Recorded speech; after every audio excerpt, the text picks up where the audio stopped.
नहीं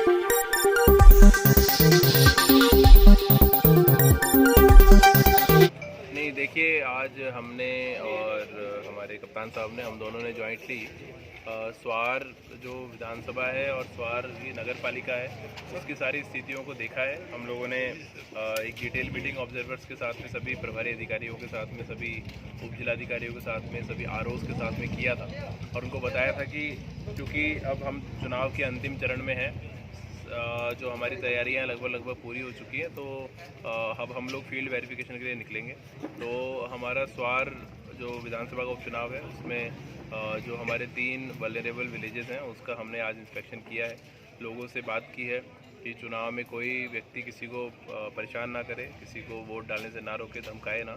और मुझे एक बड़ा अच्छा, एक सुखद माहौल सभी गांवों में मिला है। हो सकता है कि पूर्व की हिस्ट्री के कारण हम लोग इन सब चीज़ों को अपने वल्नरेबिलिटी मैपिंग में रखते हैं, लेकिन आज ऐसा कुछ नहीं है। और अभी नानकर रानी गांव में हम लोग हैं, बड़े अच्छे माहौल में सब लोग इस गांव के लोग हैं और बड़े अच्छे माहौल में वार्ता हुई है। और कप्तान साहब ने भी उनको बहुत डिटेल में अभी बड़े प्रेमपूर्वक तरीके से ब्रीफ किया है।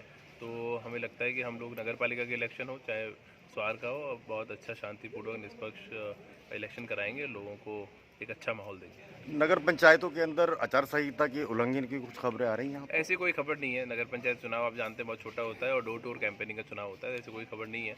और सभी मैंने एसडीएम को निर्देशित किया है, कहीं पे भी अगर ऐसी कोई खबर आती है तत्काल वो नगर पंचायत नरपतनगर के अंदर बड़े बड़े पोस्टर लगाए गए हैं जो कि आचार संहिता का उल्लंघन में आता है, लेकिन वो परमिशन से लगाए गए होंगे, तो वो बिना परमिशन के कोई लगा नहीं सकता और वो उनके खर्चे में भी जुड़ता है।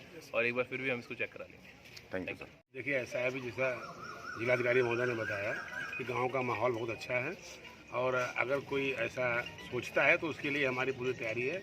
मैं आपको बताना चाहूँगा 25 कंपनी CAPF हमारे यहाँ आ चुकी है। PAC, BSF, इस तरह की जो पैरामिलिट्री वो आ चुकी है और पूरा जो ये सिविल पुलिस का फोर्स है वो भी आ रहा है। हर बूथ में महिलाओं को लगा रहे हैं। निवेदन सभी से ये है कि कोई गलत काम करने की ना सोचे और हमें उम्मीद भी यही है कि लोग अपना पारदर्शिता से डालेंगे और स्वतंत्र रूप से, निर्भीकता से, निष्पक्षता से चुनाव में अपना प्रतिभाग करेंगे, ये मैं उम्मीद करता हूँ। और मैं सबको आश्वस्त भी करता हूँ कि कहीं कोई किसी तरह से अगर डराने धमकाने का प्रयास करता है तो हम सख्ती से निपटेंगे। जिस तरह से सर पिछले चुनावों में हमने देखा है कि आपने सुरक्षा की भावना पैदा की है लोगों के अंदर और वोटिंग कराई है, इस बार क्या रहने वाला है? बिल्कुल वैसा ही रहेगा और सबके साथ हम कंधे से कंधा मिला करके पूरा उनकी मदद करेंगे। अगर कहीं कोई ऐसी बात आती है तो कोई व्यक्ति कभी भी कांटेक्ट कर सकता है, उसकी पूरी मदद की जाएगी। और उम्मीद यही करते हैं, अनुरोध सबसे यही करते हैं कि शांतिपूर्ण निष्पक्ष चुनाव कराएं। सर, जिस तरह से एक मॉडल देखने को मिल रहा है स्वार में, खासतौर से स्वार विधानसभा और कोतवाली स्वार के अंदर के फुट पेट्रोलिंग के अलावा बहुत सारी मूवमेंट पुलिस की लगातार चल रही हैं, तो क्या ये पूरे ज़िले के लिए है? ये पूरे ज़िले के लिए है ना, जहाँ जहाँ नगर निकाय का चुनाव है वहाँ भी हो रही है, एरिया डोमिनेशन हो रहा है और स्वार में भी हो रहा है।